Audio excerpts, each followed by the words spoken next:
Tiga. Iya, Bu. Jangan nyamperin. Belum. Ayo, yang... Ayo, silakan. Oke, Ibu, aku nggak berani namanya. Iya. Jangan. Oke, Bu Nurul, mungkin boleh dijelaskan Loli ada kembali ke Polres, ada laporan juga gimana? Iya, jadi ya terima kasih rekan-rekan semua, mohon izin. Ya, dari semalam juga kita sudah menerima 4 laporan polisi yang jelas ya. Satu ya kita jelaskan dari pelaporan dari saudara NM. Saudara NM tanggal 10 Januari 2025 pelapor adalah NM, kemudian yang menjadi korban adalah NM, LM, mohon maaf, jadi korban adalah NM, LM, terlapor adalah RAN. Ya. Kemudian waktu kejadian hari Kamis tanggal 9 Januari 2025 sekiranya jam 22.30. Tempat kejadian adalah di Polres Metro Jakarta Selatan.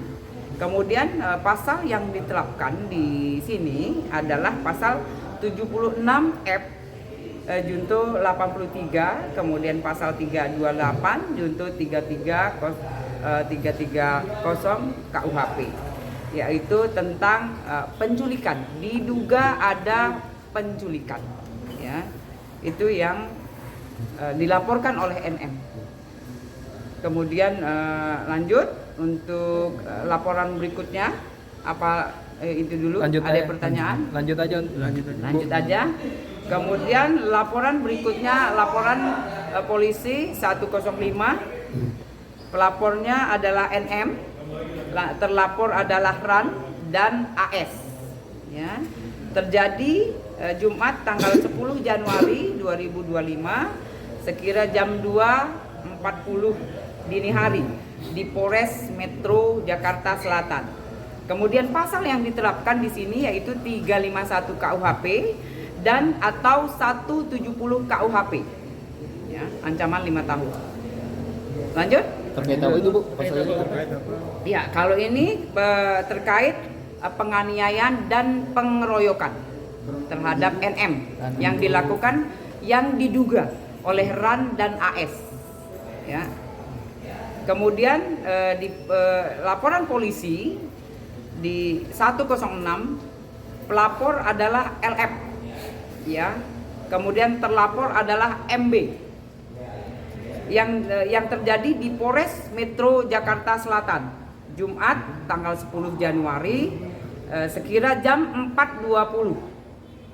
Kemudian kasus yang dilaporkan adalah 335 KUHP atau perbuatan tidak menyenangkan berupa ancaman, ya, ancaman yang diduga, sekali lagi diduga ancaman yang dilakukan oleh terlapor. Ya. Lanjut. Ya. Kemudian laporan 104 pelapor adalah RAN. Lanjut terlapor adalah NM. Kasus yang dilaporkan adalah 351 KUHP yang terjadi di Polres Metro Jakarta Selatan hari Jumat tanggal 10 Januari 02, ya, jamnya 02.49 di sekali lagi yang terjadi di Polres Metro Jakarta Selatan. Itu rekan-rekan, mohon izin. Bu Nurma, terkait kronologi NM sendiri, bagaimana mungkin Bu Nurma bisa diceritakan? Kronologis yang mana pasalnya? Yang pengeroyokan Bu Nurma. Ya, kalau itu memang terjadi di Polres Metro Jakarta Selatan. Setelah mungkin rekan-rekan melihat sendiri ada di live mungkin ya. Kalau menurut dari NM ada cekcok karena permasalahan tentang anak NM. Ya, itu yang terjadi. Kemudian setelah itu terjadi pengeroyokan atau 351, ya, penganiayaan. Apa mungkin NM sendiri dapat apa luka fisik atau bagaimana? Nah ini masih kita dalami semua. Jadi kita menerima laporan, semua kita terima laporan kemarin ada 4 dan semua kita dalami jelasnya.